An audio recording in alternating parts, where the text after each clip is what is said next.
Hi hello welcome back to my YouTube channel. So సప్త శనివారాల వ్రతాల్లో ఈరోజు మనం 8వ వారంలో ఉన్నాం అనమాట. సో లాస్ట్ 7 వీక్స్ చూసారు కదా, ఈ వీక్ అయితే 8th వీక్ అనమాట. ఇది వడ్డీగా చేసే 8వ వారము. సో వ్రతం అయితే 7 వీక్స్తో లాస్ట్ వీక్తోనే అయిపోయింది, బట్ వడ్డీగా చేసే ఈ వారం అయితే వడ్డీగా చేస్తున్నాను అనమాట. సో మీ అందరికీ తెలుసు వెంకటేశ్వర స్వామి వడ్డీ కాసుల వాడని చెప్పి, సో అందుకే వడ్డీగా ఈ వారం అనమాట. టు బీ ఫ్రాంక్ అయితే నాకు చాలా హ్యాపీగా ఉంది. ఈ వ్రతం చాలా హ్యాపీగా పీస్ఫుల్గా కంప్లీట్ అయిందని చెప్పి. సో మీకు అందరికీ తెలుసు సప్త శనివారాల వ్రతం నేను యాక్చువల్గా 7 వీక్స్ చేశాను కదా, ప్రొసీజర్ అయితే సేమ్, ఈ వీక్ కూడా సేమ్ అలాగే చేశాను. సో పూజా విధానం కోసం అయితే ముందు వీడియోస్ అయితే చెక్ చేయండి. ముందు వీడియోస్లో అన్ని వీడియోస్లో మోస్ట్లీ చెప్పేశాను. సో ఈ వ్రతం ఒక ర్యాండమ్గా యూట్యూబ్లో ఒక వీడియో చూసి స్టార్ట్ చేద్దామని చెప్పి స్టార్ట్ చేసిన వ్రతం మీకు అందరికీ తెలుసు, చాలా ముందు వీడియోస్లో కూడా చెప్పినాను. యూట్యూబ్లో ర్యాండమ్గా ఈ వ్రతం వీడియో చూసి స్టార్ట్ చేయాలనిపించి స్టార్ట్ చేసి మనం ఇలా కంటిన్యూస్గా 8 వీక్స్ చేసి తర్వాత తిరుమల కూడా వెళ్ళేసి వచ్చామన్నమాట మేము. సో ఇప్పుడైతే వ్రతం స్టోరీలు అయితే చెప్తాను, అక్కడ ఉన్న 4 స్టోరీస్ తర్వాత మాట్లాడుకుందాం. సో పూజా విధానం కోసం ఎవరైతే ఈ వీడియో చూస్తున్నారో వాళ్ళ కోసం అయితే ఫాస్ట్గా ఒకసారి పూజా ప్రొసీజర్ అయితే చెప్పేస్తాను. సో సప్త దీపాలను అయితే చేసుకోవాలన్నమాట. బియ్యం పిండితో అందులో బెల్లం వేసి కొంచెము దీపాలు అయితే చేసుకోవాలి. తర్వాత వెంకటేశ్వర స్వామి ఫోటో ఫ్రేమ్కి ఆ సప్త దీపాలు వెలిగించి కొన్ని పూజా విధానాలు ఉంటాయి, అవి నేను కింద డిస్క్రిప్షన్లో మెన్షన్ చేస్తాను, అవి చూసి చేసుకోండి. తర్వాత పూజ అంతా అయిపోయిన తర్వాత ఈ సప్త శనివారాల తర్వాత స్టోరీ ఉంటుంది, అది వినేసి తర్వాత టెంకాయ కొట్టడమే అనమాట. సో ఇప్పుడైతే వ్రతం స్టోరీ స్టార్ట్ చేద్దాం మనం. మీరైతే వీడియో చూస్తూ వ్రతం స్టోరీ అయితే వినండి. శౌనకాది మునులతో సుత మహర్షి చెప్పిన శ్రీ వెంకటేశ్వర అవతార కథ. కలియుగం మొదలైనది. కలిదోష నివారణ కోసం మహర్షులందరూ నైమిషారణ్యంలో ఒక సత్రయాగం సంకల్పించారు. అయితే ఆ యజ్ఞఫలాన్ని ఎవరికి దారపోస్తే ప్రయోజనం కలుగుతుందని చర్చించారు. వారిలో భృగు మహర్షి యజ్ఞఫలానికి త్రిమూర్తులైన బ్రహ్మ, మహావిష్ణువు, శంకరులలో ఎవరు తగిన వారు నేను పరీక్షించి వస్తానని చెప్పాడు. ఆయన మహా తపశ్శాలి. మునులంతా ఆమోదించారు. ఆయన ముందుగా వెళ్ళి సత్యలోకం వెళ్ళాడు. బ్రహ్మ అతడి రాకను గమనించక సరస్వతి వీణానాదంలో మునిగి ఉన్నాడు. దానితో భృగు మహర్షికి కోపం వచ్చి తపశ్శాలనైన నన్ను అతిథిగా మన్నించలేకపోయావు. సృష్టికర్తనని అహంకరిస్తున్న నీకు భూలోకంలో ఎక్కడ పూజా పునస్కారాలు లేకుండా పోవునుగాక అని శపించాడు. తర్వాత కైలాసానికి వెళ్ళాడు. అక్కడ పరమేశ్వరుడు పార్వతితో ఆనంద నాట్యం చేస్తూ భృగు రాకను గమనించలేదు.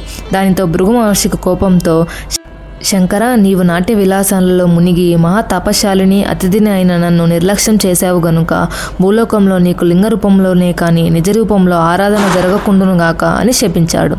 ఆ తర్వాత వైకుంఠానికి వెళ్ళాడు.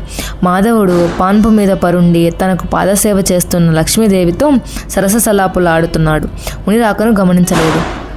భృగువు వెళ్ళి అతిథిగా వచ్చిన నన్ను అవమానిస్తావా అంటూ విష్ణుమూర్తి గుండెల మీద తన్నినాడు. ఒక్కసారిగా లోకాలన్నీ కంపించాయి.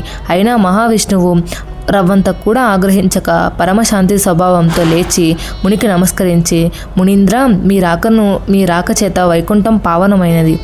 మీ రాకను గమనించని నా అభినయాన్ని మన్నించండి అంటూ భృగు మహర్షికి పాదాలొత్తాడు. భృగు మహర్షికి గర్వభంగమైనది. విష్ణుమూర్తికి నమస్కరించి, ఓ దేవదేవ, మీ వంటి సద్గుణ సంపన్నులు 14 లోకాలలోనూ ఎవరూ లేరు. నా అహంకారాన్ని మన్నించండి. మీరే లోక సంరక్షణకు తగినవారు కాబట్టి భూలోకంలో కలి ప్రభావాన్ని నశింపజేసే ధర్మ సంరక్షణ చేసి ప్రజల కష్టాలను తీర్చడానికి తప్పకుండా అవతరించాలి అని ప్రార్థించి తిరిగి భూలోకాలానికి వచ్చి మునులతో, త్రిమూర్తులలోనూ పరమశాంతమూర్తి శ్రీమన్నారాయణుడే, అతడే యజ్ఞఫలానికి అర్హుడు అని తేల్చి చెప్పినాడు. మునులందరూ సత్రయాగం చేసి ఆ ఫలాన్ని యజ్ఞపురుషుడైన మహావిష్ణువుకే ధారపోసినారు. అక్కడ వైకుంఠంలో లక్ష్మీదేవికి కోపం వచ్చింది. శ్రీహరి వక్షస్థలమే తన నివాసం. ఆ నివాసాన్ని ఒక ముని కాలితో తన్నినాడు. అందుకు శ్రీహరి కోపించక ఆయనకు చాలా మర్యాదలు చేసినాడు. భర్తయ్య తనను గౌరవించలేదు అని అలిగి భూలోకానికి ప్రయాణమైనది. లక్ష్మి లేని ఇల్లు కళావిహీనమైనది. ఆమెను వెతుకు తెచ్చుకోవడానికి భూలోకానికి ప్రయాణమైనాడు విష్ణువు.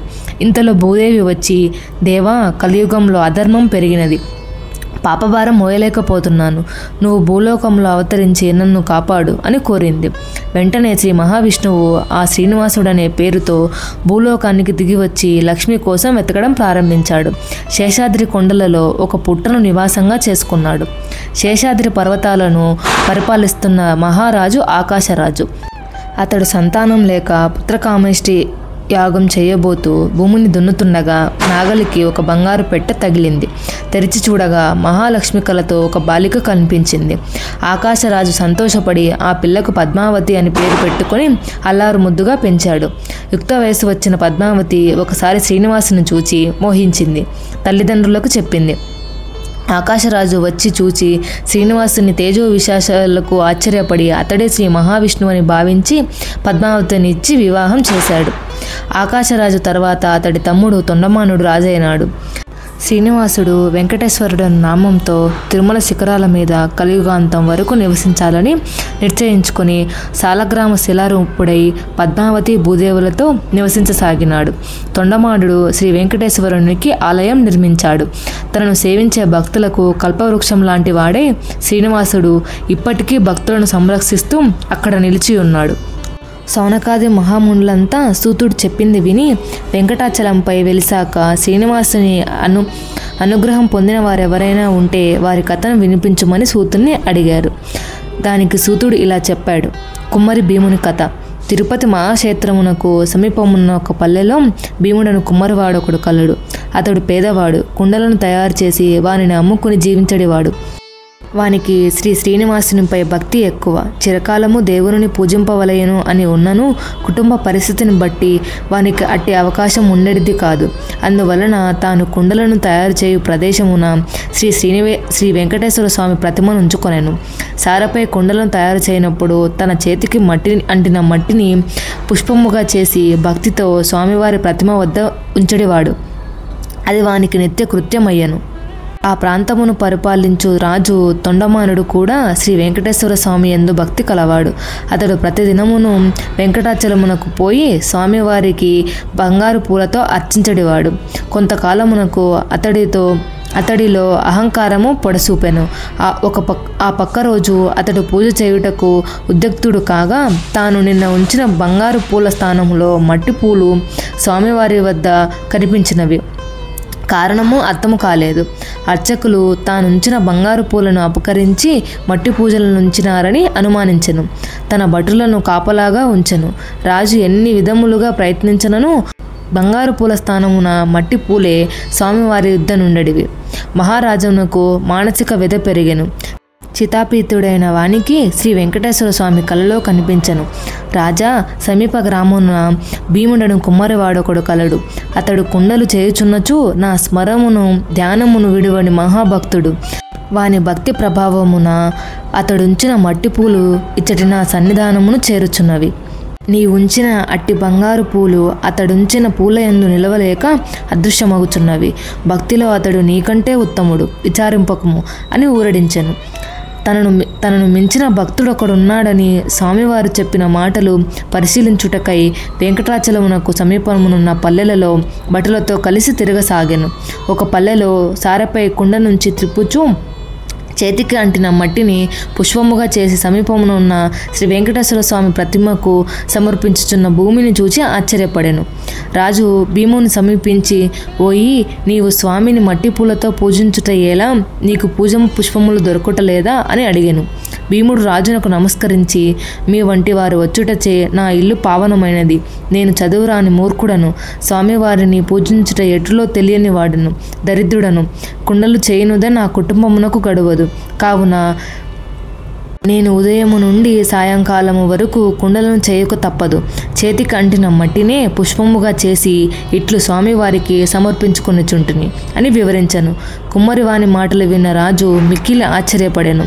కుమ్మరివాని భక్తికి మెచ్చి వానికి నమస్కరించి తన రాజ్యమునకు పోయెను.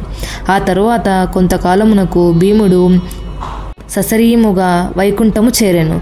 శ్రీ వెంకటేశ్వర స్వామి భీముని భక్తికి మెచ్చి, ఇక నుండి నా ఉదయం ప్రసాదము మట్టి పాత్రలలో నివేదింపవలనని తొండమాను మహారాజునకు కలలో కనిపించి చెప్పెను. ఈనాటికి స్వామివారి సన్నిధిలో ఈ ఆచారము పాటించుచు ఒడు అనే ప్రసాదమును మట్టి కుండలోనే నివేదించుచు ఆరాధన చేయుచున్నారు. తొండమానుడు శ్రద్ధాభక్తులతో శ్రీ వెంకటేశ్వర స్వామిని అర్పించుచు నిత్యోత్సవములు, రథోత్సవములు, సమారాధనలు మున్నగు వానిని జరిపించుచు మరు జన్మలో విష్ణులోకమునకు చేరెను. శనేశ్వర శ్రీ వెంకటేశ్వర సంవాదం. ఒకసారి శనేశ్వరునికి మానవులెవ్వరూ తనని భక్తితో సేవించడం లేదని, భయంతో మాత్రమే పూజిస్తున్నారని విచారణ కలిగింది. అప్పుడు వెంకటేశ్వరునికి తపస్సు చేయగా ఆయన సాక్షాత్కరించారు. స్వామి, నా పేరు వింటే ప్రజలు భయపడుతున్నారు. ఆ భయం పోవడానికి ఇక నుంచి నాకు ప్రీతి అయిన శనివారమును నన్ను ధ్యానించి ఆరాధించి ఆపై నిన్ను పూజించిన వారికి సర్వదేవతలను పూజించిన ఫలం ఆ ఒక్క రోజులోనే రావాలి అని కోరినాడు.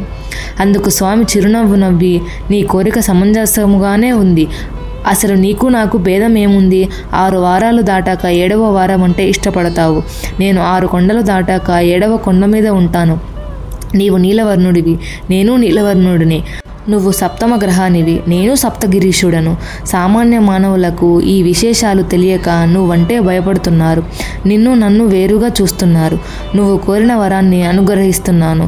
ఏ భక్తుడు 7 శనివారాల పాటు నిన్ను ముందు పూజించి ఆ తర్వాత నన్ను పూజిస్తూ సప్త శనివార మహావ్రతంగా ఆచరిస్తారో వారు సమస్త శనిదోషాల నుంచి వారు విముక్తులై సౌఖ్యాన్ని పొందుతారు. ఆయురారోగ్య వ్యాధి సకల శ్రేయస్సులను పొందుతారు. ఇందులో సంశయం ఏమీ లేదు అని వరమిచ్చాడు.